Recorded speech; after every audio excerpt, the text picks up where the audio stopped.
So, there's thousands of things that you can do with your money and millions of ways that you can spend it once you get paid. But if we break it down into simpler terms, essentially we have three main goals that we all want to accomplish on some level. So number one is spend less than we earn so that we have some funds left after every month. Number two, we want to be able to save and invest that fund. And number three, we want to take advantage of using the right financial accounts to build wealth. But this stuff here can get really hard to achieve without having a good system in place. So in this video, I'm going to share my own personal 6-step payday routine that I follow every time I get paid. I'm going to try to cover everything from how I spend my money all the way to savings and investments. Now, I've been doing this routine for many years now, and honestly, it helped me a lot, and I hope it'll help you too. So let's jump right in.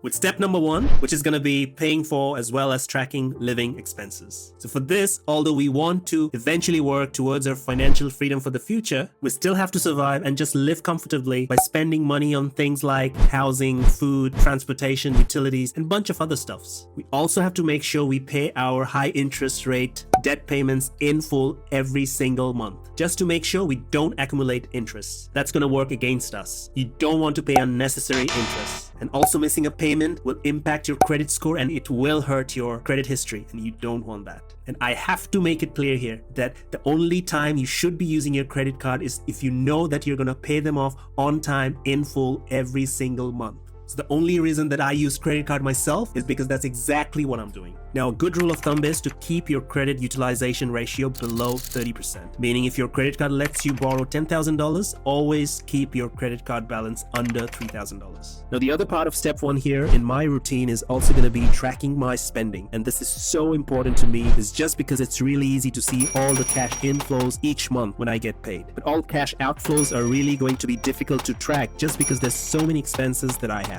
So for tracking my expenses, I use my simple expense tracking sheet. It's very basic. It gives me a very good idea of my expenses and how I am doing. There are millions of tracking tools out there, but I feel the simpler it is, the more likely it is for you to use it. Track your expenses every single month, and that's the key. I'll share the link for my expense tracking sheet. Feel free to download and use it for yourself. Now, the next step is something that I've really prioritized during my payday routine. And over the years, I've built this fund, which is building an emergency fund. Now, life is full of surprises, like an urgent dental visit or a medical visit, even car repairs. And the worst of all, if you lose your job, because there's no avoiding the financial cost of these surprises.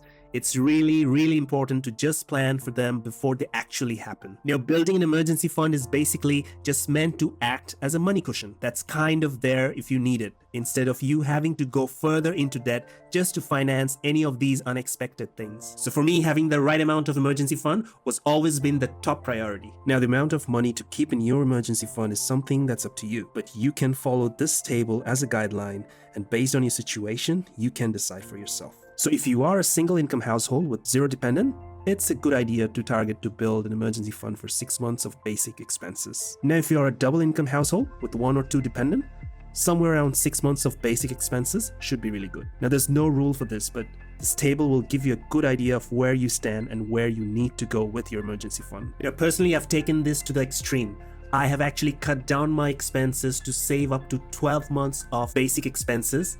Now, I've kept this in a high yield savings account just so that I can access it whenever I need to. And why high yield account? Just so that the value of my emergency fund doesn't drop significantly due to inflation. Now, the next important step in my payday routine is to pay off any high interest debt. Now, personally, I don't have any ongoing payments for any high interest debt or any personal loan, but I do use the credit card and I pay them in full every single month. But if you have multiple high interest debt like multiple credit card payments or buy now pay later payments or any personal or car loans, there are 2 effective ways of paying them off. The first method is the avalanche method, where you list down all your current debts and start paying off with the one that has the highest interest rate.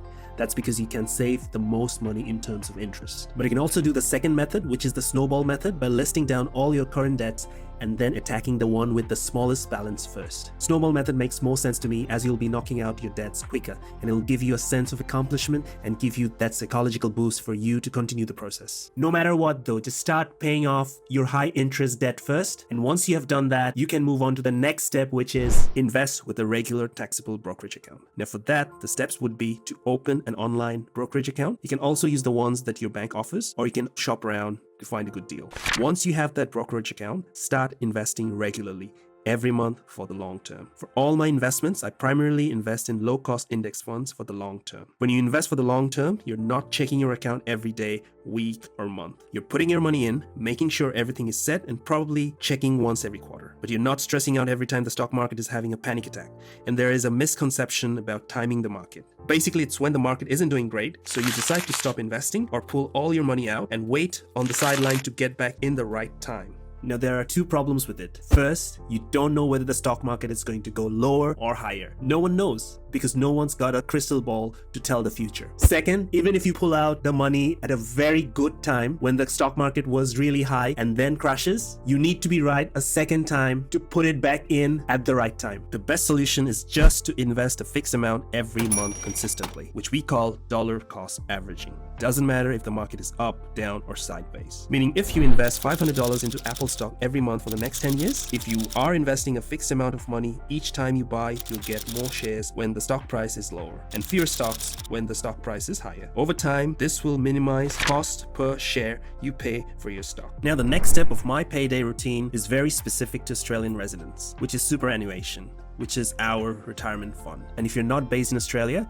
you can skip this part of the video and move on to the next step. But we Australians are lucky to get a 11.5% from the employer if you're working in the private sector, or a 15.4% in the public sector for our retirement fund. It's deposited in a separate fund we call a super fund. You can either choose to manage your own fund, which will definitely require a lot of dedicated time and effort and understanding of where to put your retirement fund in, or you can do what I did, is to split my funds into different pre-made portfolios. Now, what does that mean? It means if you log into your super fund, you'll see there are multiple portfolios already made. So you can decide how much percentage of the fund you want to put into these pre-made portfolios. To make a data-driven decisions, you can also look into the historical average returns for these individual portfolios. Make a choice, set it up yourself, and that's it. Simple. And finally, in my pay routine, I definitely include a fund to invest in skills and knowledge for myself. So that means buying books and online courses, and then spending time consuming them and applying in real life. So that's all for today. I hope you enjoyed this video and found this video helpful. Make sure to subscribe to my channel if you haven't already. Thanks for watching. I'll see you in the next one.